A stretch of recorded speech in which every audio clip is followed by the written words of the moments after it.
Halo para pecinta catur Indonesia, kembali lagi di Tarigan Catur Channel. Kali ini Tarigan Catur akan menampilkan partai yang sangat menarik, yang Tarigan Catur beri judul Pengorbanan Menteri yang Salah, tapi akhirnya Yosep Taher menang juga. Oke, mengenai informasi pertandingan lebih detail, mari kita simak dalam layar berikut. Ya, pertandingan ini tersaji dalam turnamen semifinal Sumpah Pemuda Tim Battle Pool B yang diselenggarakan oleh BKD. Pertandingan ini terjadi pada tanggal 1 November 2020, hari ini, tepatnya sekitar pukul 20.14 waktu Indonesia Barat. Pertandingan ini melibatkan pertarungan antara International Master Yosep Theophilus Taher dengan nama akun Lices Yosep 2013 menghadapi lawannya yang memiliki nama akun Lices Admin VIP. Di sini, Yosep Taher memiliki rating Lices 2549, sedangkan lawannya rating Licesnya adalah 2454. Terdapat perbedaan 100 angka antara keduanya dari segi rating. Tanpa berlama-lama, langsung saja kita masuk papan untuk melihat sengitnya pertarungan antara kedua pemain. Di sini, Yosep Taher menggunakan catur buah hitam, sedangkan lawannya dengan nama akun Lices Admin VIP menggunakan catur buah putih. Di sini, putih memulai permainan dengan pion D4 dibalas dengan kuda F6. Ini adalah pertahanan India ya. Kuda F3, pion G6. Persiapan fianchetto gajah. Pion C4, gajah G7. Kuda C3, rokade pendek oleh hitam. Pion E4. Di sini putih menempatkan ketiga pionnya di petak pusat. Ini cukup berbahaya, tapi hitam juga menerapkan pertahanan yang kokoh dengan fianchetto, gajah lalu rokade pendek. Ini juga membuat pertahanan hitam akan sangat sulit untuk dibongkar. Kita lanjut ya. Pion D6, gajah E2, persiapan rokade sayap raja oleh putih. Pion E5 mengajak pertukaran pion di petak pusat. Rokade pendek oleh putih. Pion E pukul D4, kuda pukul D4. Pion C6 membatasi agar kuda putih tak melaju ke petak yang diimpikan, yaitu petak B5. Raja H1, benteng E8 mengancam pion dua kali ya milik putih. Di sini putih menetralisir dengan pion maju ke F3. Pion D5, pion C pukul D5. Pion C pukul D5, gajah G5 memberikan pin terhadap kuda hitam yang sedang melindungi menterinya. Pion H6 untuk memberikan penekanan agar gajah putih tak nyaman di petak diagonal H4 D8. Gajah pukul kuda dan menteri pukul gajah. Di sini dengan tempo mengancam kuda putih sebanyak 2 kali sehingga kuda tersebut pindah ke petak B5.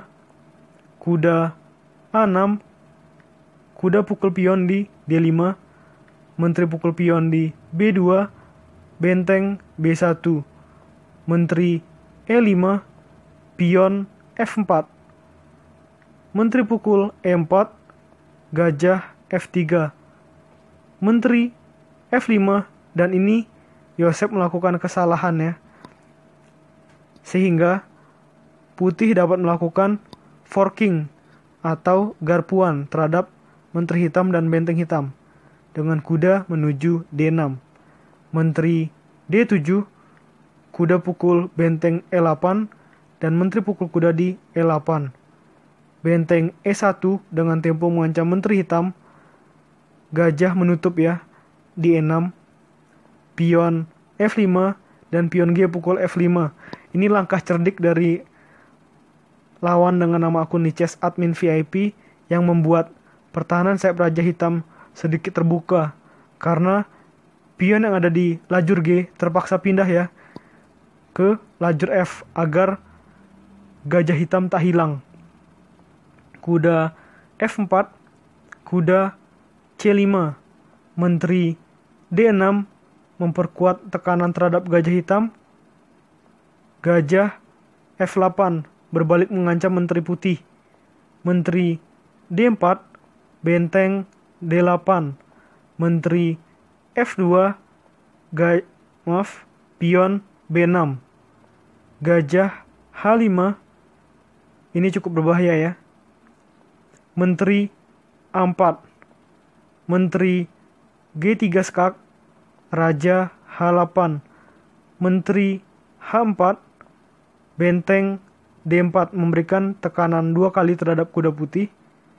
Di sini putih melakukan strategi kombinasi dengan menyederhanakan buah di pertahanan sayap Raja Yosef Taher dengan benteng pukul gajah, kuda pukul benteng di E6, dan menteri skak di F6. Gajah G7, menteri pukul pion di F7.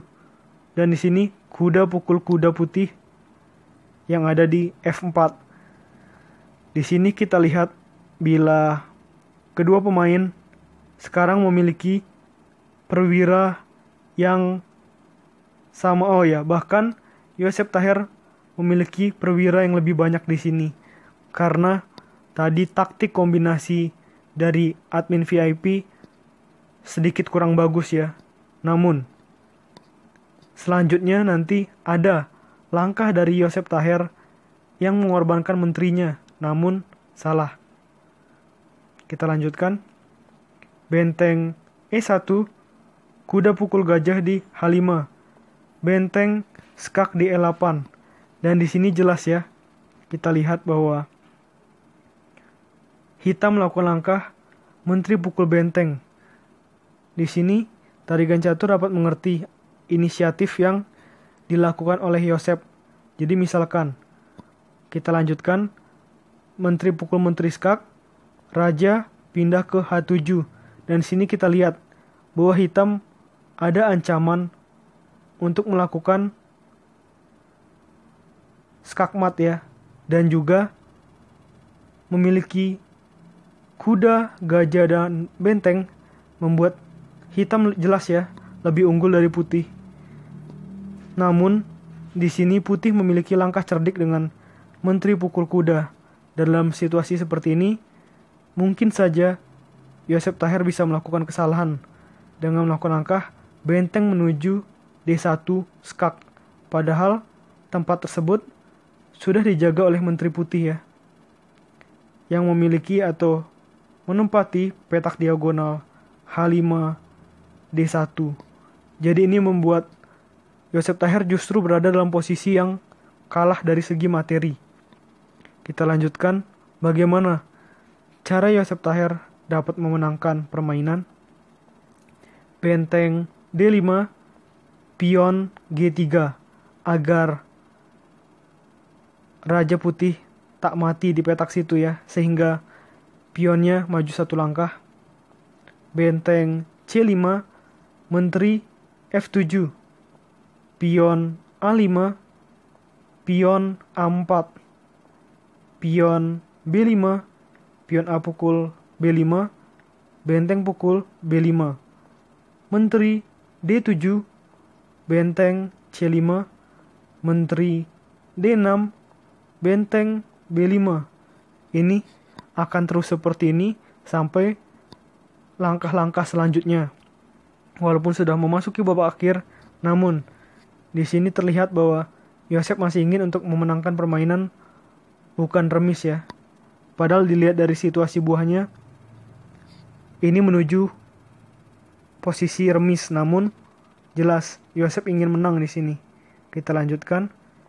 Menteri C6, benteng E5, raja G2, benteng E4, menteri D5, benteng E5.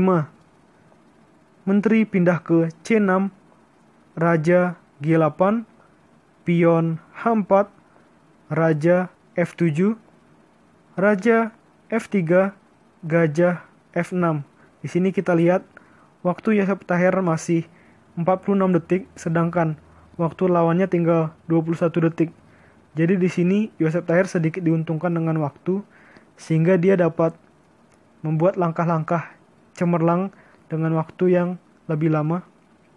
Pion H5, gajah G7, menteri D7 skak, raja G8, raja F4, pion A4.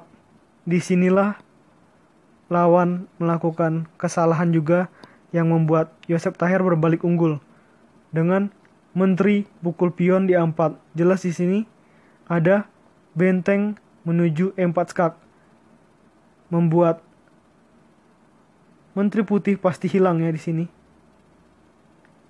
Menteri pukul benteng dan pion pukul menteri, raja pukul pion.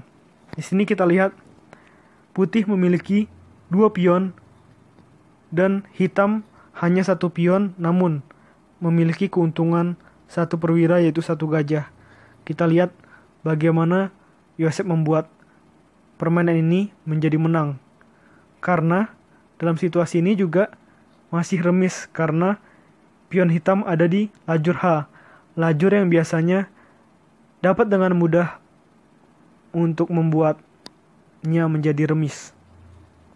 Gajah F6, raja F5, gajah G5, pion G4, raja F7, raja E5, raja E7, raja F5, raja D6, raja E4, raja E6, raja F3, raja D6, raja G2, raja C5, raja H1, raja B4, raja G2, gajah F6, raja H1, gajah G5, raja G2, raja C3, raja H1, raja D2, raja G2, gajah F4, raja H1, raja E2, raja G2, raja E3, raja H1, raja F3, raja G1, raja G3, raja H1, gajah E3. Di sini kita lihat raja putih tak dapat berpindah ke manapun. Dan inilah situasi yang dibentuk oleh Yosef Tahir agar pion ada di lajur H bisa pindah ke lajur G. Sehingga di sini putih melakukan langkah pion menuju G5. Pion H pukul G5 dan kita lihat sekilas pion putih dapat segera promosi. Namun hitam punya langkah yang cukup strategis untuk mengamankan agar pion tersebut tak berubah menjadi menteri. Pion H6, gajah D4 sudah selesai ya. Karena hitam menguasai petak diagonal H8 A1, jelas di sini membuat pion putih sudah tak mungkin menjadi menteri ya.